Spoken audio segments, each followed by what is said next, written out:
Donc, exemple C, on a encore une équation valeur absolue qui contient deux valeurs absolues. Lorsqu'on la regarde au premier coup d'œil, elle ressemble beaucoup à la A, l'exemple A, 1A. Par contre, on va voir qu'il y a une petite subtilité que l'on pourra généraliser plus tard à la fin de l'exemple. Donc, on va commencer notre problème de la même façon. Donc, c'est-à-dire faire une droite numérique, on va placer les nombres critiques. Donc, j'ai plus 2 et moins 3. Donc, moins 3 ici, plus 2 là. Je prends une valeur d'essai, plus petite que moins 3, moins 4 par exemple. Moins 4, moins 2, c'est négatif. Moins 4 plus 3, ça fait moins 1 qui est encore négatif. Ici, je peux prendre 0. 0 moins 2, négatif. 0 plus 3, positif. Une valeur plus grande que 2. 4. 4 moins 2, positif. 4 plus 3, positif.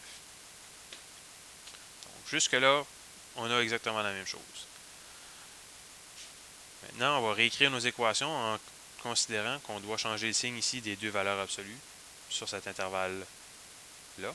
Donc, ça va me faire moins x plus 2 est égal à 5 plus moins x moins 3. Ensuite de ça, ici, je vais avoir moins x plus 2 est égal à 5 plus x plus 3. Et finalement, on va avoir x moins 2 plus O est égal à 5 plus x plus 3. Et on va aller résoudre nos équations.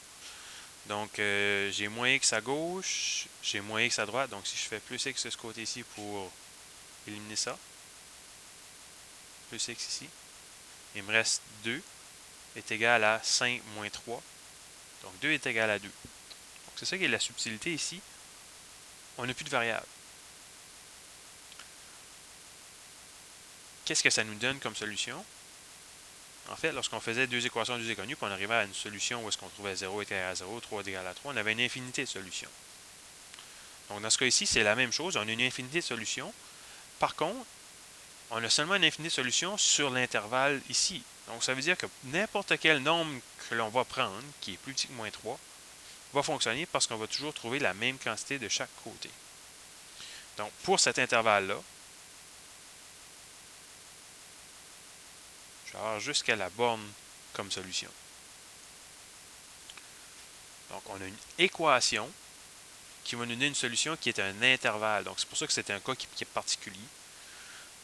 On va poursuivre avec le problème, puis on reviendra un petit peu à savoir pourquoi c'est particulier et dans quelle situation ça se produit.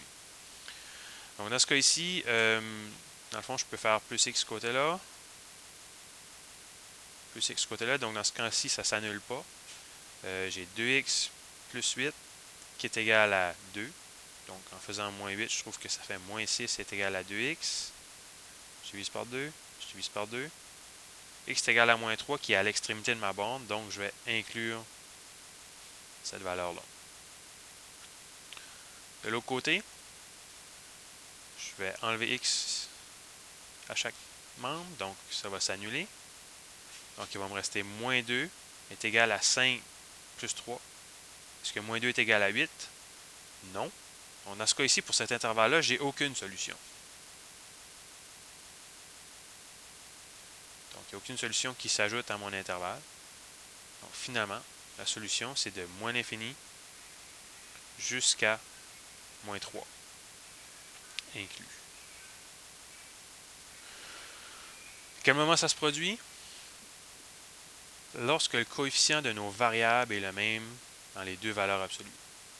Donc, il faut considérer aussi ce qui est devant la valeur absolue. Donc, si j'avais eu un 3 devant la valeur absolue, mais je n'aurais pas eu cette situation-là, mais puisque je ne l'ai pas, ou si j'avais eu 3 devant les deux valeurs absolues, on a cette situation-là.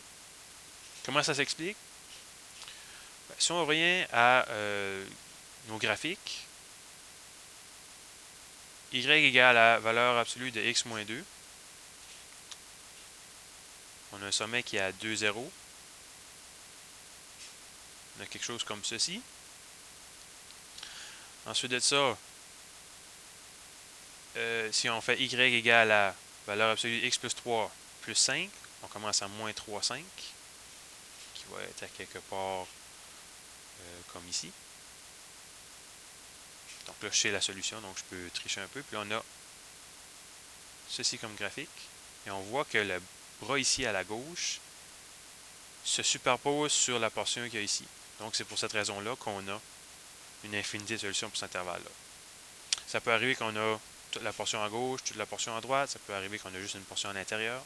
Donc il faut aller vraiment faire le calcul, puis arriver à ça.